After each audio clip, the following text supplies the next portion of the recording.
What's up, guys? Welcome to Daily Dose of Reddit. This is your host, Zach, and today's subreddit is r/EntitledParents.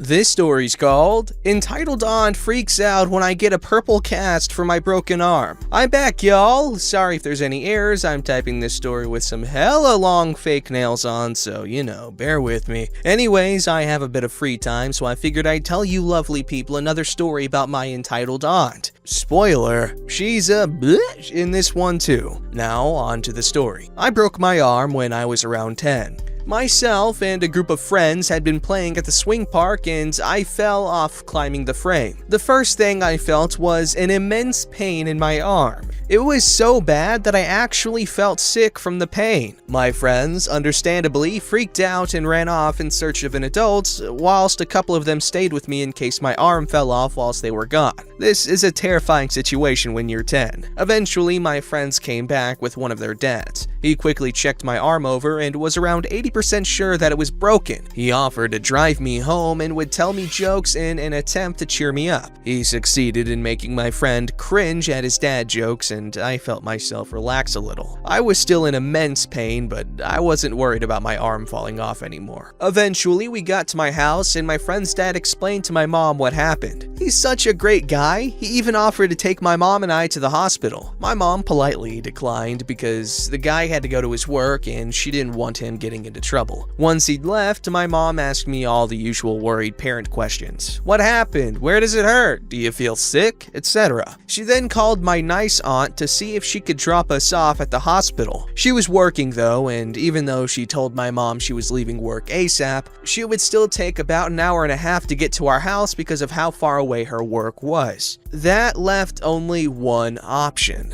entitled aunt. Brilliant. Surprisingly, she did actually seem somewhat worried when my mom told her what happened, and she got to our house within 15 minutes. Entitled cousin was staying with her dad overnight, so she didn't come with us. Hell, she even brought me sweets to cheer me up. It honestly felt like I was in an episode of The Twilight Zone. Everything is going about as well as it could with my arm in a massive amount of pain. We get to the hospital, give the hospital all the required information, and head to the waiting room for what we expected to be a very long wait. The hospital is hella busy. My mom takes me towards the children's waiting area so I could play with the toys whilst I waited. Entitled aunt following behind. I settled for playing with one of my plastic trucks so that I didn't have to move my broken arm. Everything was fine until a little girl, around 6, 7-ish, asked me if I wanted to play kitchens with her, which I immediately said yes to. She set out some plastic cups for a tea party and we played quite happily. Until entitled aunt decides to intervene like the interfering bench that she is. What are you doing, sweetheart? Playing kitchens with Sarah? I don't know, just figured she needed a name. I thought you were playing with trucks. Why don't you go get one of them? They're so cool. But me and Sarah are playing. OP, little boys don't play kitchens. That's for little girls.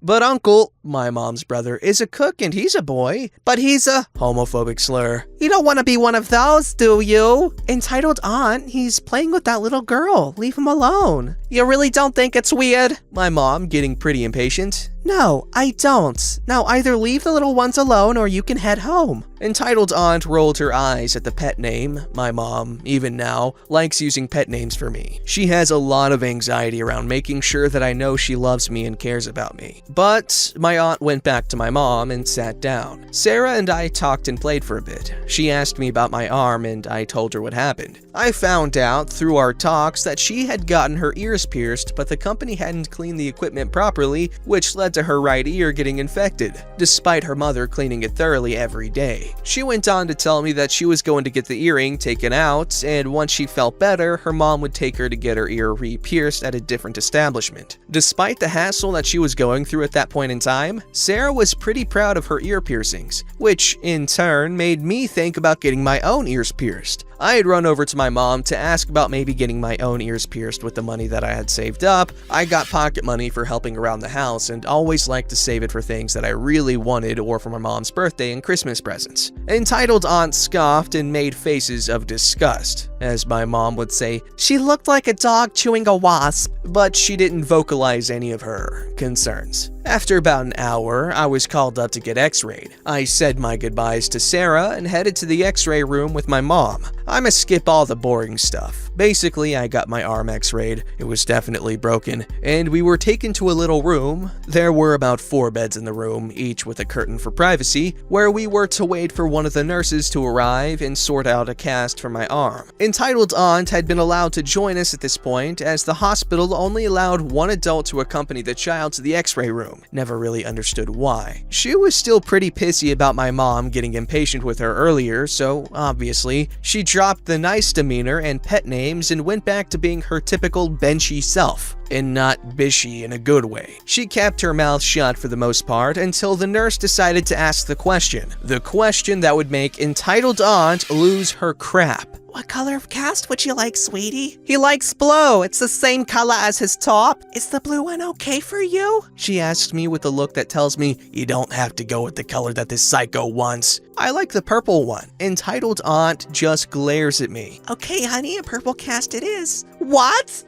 You're actually gonna give him a purple cast? Well, that's what he wants. Entitled Aunt, give it a rest. It's a damn color. So it's purple. Little boys wear blue, not purple. It's not you that has to wear it. Stop being a damn drama queen. You're loving this, aren't you? You want him to be gay. You're actually encouraging this kind of behavior. Mom, looking like she wants to throw hands. I want my child to be happy. If a purple cast is going to make him happy, then he's getting the purple cast. Little boy shouldn't be wearing purple. He's getting the blue one. It's almost the same as purple anyway.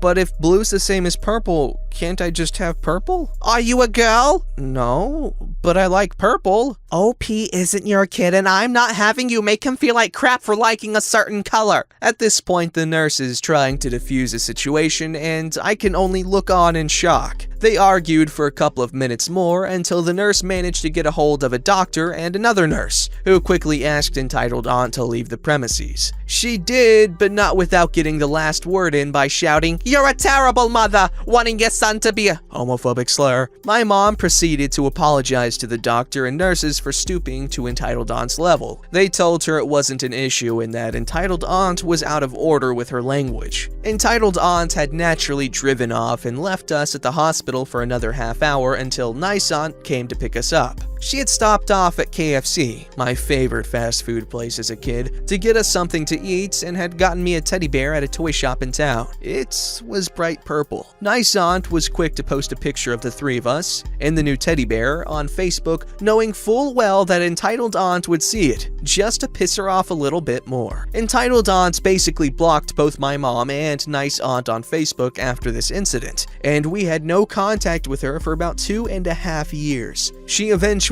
got in contact with my mom and sent her a massive apology through text and told her how she just wanted to be a family again. B-Hatch, you cut contact with us. All we did was enjoy the peace and quiet. Anyways, turns out she was moving houses, and since she barely has any friends or family that actually like her, she was using us to help her move, because paying someone to help is too expensive when I have family to help me. Also, if anyone was wondering about why my mom let her back in her life, Entitled Aunt was a pretty religious person, and my mom just believed that was why she was so against the idea of me being gay. Of course, neither of us believe that all religious people are like that. We have many Christian, Muslim, pagan, etc. friends, and they are all wonderful people. Needless to say, no one else had an issue with my cast. Some of the kids at school playfully teased me about it, but it wasn't malicious and they were just more excited to sign my cast. Breaking your arm in school apparently makes you pretty popular when you're 10.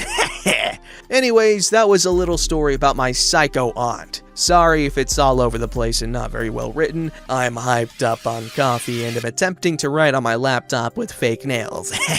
I hope y'all are having a fabulous day, my little cherubs. Wow, okay, so I wrote this in my spare time before going to work, went to work, then home to sleep, and woke up to this. Thank you for all the kind comments. For anyone that's curious, I should probably clear up that yes, I am indeed gay. Shocker, heh. I am also a drag queen, but these have nothing to do with the colors I liked as a kid. Though Entitled Aunt seems to think that it's my mom's fault I'm attracted to men. I remember when I was a kid, there was this t-shirt that was really popular, at least in my area. It was was this pink t-shirt, this, baby pink t-shirt. I don't know if that's a color, but it said, "Tough guys wear pink." And I thought that was really cool because obviously, especially when I was a little kid, there was always that sort of stigma that only girls like pink or gay boys, but I don't know if I knew what gay was when I was that age. Anyways, looking back, you really learn to appreciate that shirt existing. I mean, it was a step in the right direction, not perfect because it's like, oh yeah, you're only wearing pink because it says tough guys wear it. But when you're a little kid, that's a good way to convince kids that it's okay to wear the colors you like. It doesn't mean anything about you, or at least anything bad. But now this sort of stuff is a lot less common nowadays, at least I think. But yeah, people are learning, people are being more accepting and more educated about what makes people gay and what being gay is. And it's not just a guy who likes purple on his cast. Oh, I mean, I guess in this case it is, but you get my point. This story is called "Hit in the Face for Having the Audacity to Ask a Parent to Control Their Child." I was talking to an old friend I haven't heard from in ages, and they brought up this story, so I thought I'd share it. I used to work at Dillard's in the children's department, so I saw my fair share of entitled behavior from our customers, but this incident happened to my coworker. A customer was browsing around with her 4 to 5-year-old son. He was running around, knocking things off racks, etc. The mother made no effort to control him until he crashed into her a couple of times. She told him to go sit in one of the chairs by the dressing rooms. The chairs were pretty nice and upholstered in a silk-like fabric. My coworker was removing garments left in the changing rooms, and as she passed by the little boy, she noticed he was pushing a small car, think Matchbox-style car, all over the back of the chair, and it was shredding the fabric. She spoke to the boy and asked him not to do that. He responded by blowing a raspberry at her and pushed the car with even more force. She went to the mother and said, "Your son is destroying the chair with his little car. Could you speak to him?" Which is way nicer than I would have put it. The mother stopped and stared at my coworker. They stood there, just looking at each other for what my coworker described as too long and very awkward. Finally, the mother asked, "So?" My coworker started saying, "Well, could you?" And before she could finish the sentence, the mother slapped her across the face with the hanger she was holding, so hard it broke the hanger. Now, I would have beaten the crap out of that woman right then and there. Job be damned. My coworker just turned around and went to find our manager. She first encountered an off-duty police officer who works security in the store and is a close friend of mine, and told him what happened. He went with her to the manager. The manager went over to the mother, listened to her rant, apologized to her for the misunderstanding, and gave her a 10% discount for her troubles. My coworker was so stunned she couldn't even speak. Even the cop was saying, "What the that just happened?" The cop turned to my coworker and asked if she wanted to press charges. Before she could answer, the manager interrupted her, saying that wouldn't be necessary. Meantime, all the other employees in the department are watching all this go down, and I had just walked back in for my break. I see my coworker has a huge welt across her face and is bleeding under her eye. My coworker told the cop she did in fact want to press charges. The manager told her she couldn't do that if she wanted to keep her job. She told him that was fine. She quit. The manager was still insistent that the mother not be troubled by all this. The cop said, "She could have put her eye out and I'm arresting her. If you don't like it, you can take it up with my commander." The entitled mother was still acting smug until she saw the cuffs. Then she started screaming the usual nonsense, "I'm gonna sue all of you, I'll have your badge, do you know who I am?" etc, etc. No one but the manager cared, and she still went to jail. All of the other employees and customers who were watching clapped as she was being let out of the store in cuffs. The manager started in on the employees about how to correctly deal with situations like what had happened. We all looked at each other, and without saying a word, we all clocked out and left. All of us.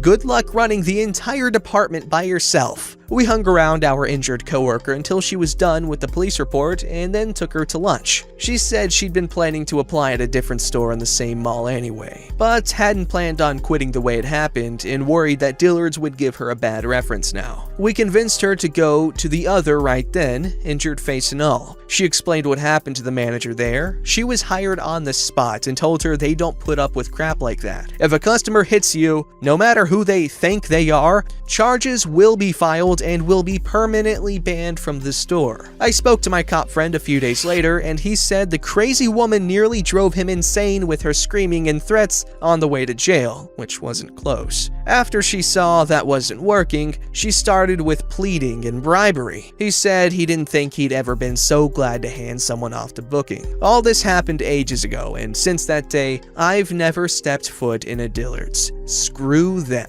Yeah, if you want to be a good manager, standing up for your employees when they're literally assaulted in the store is the better move over, rewarding that customer's behavior. And then to decline charges on behalf of your assaulted employee, come on, you're just asking for a freaking walkout like you got. Don't forget to like, subscribe, and hit that bell to never miss an episode.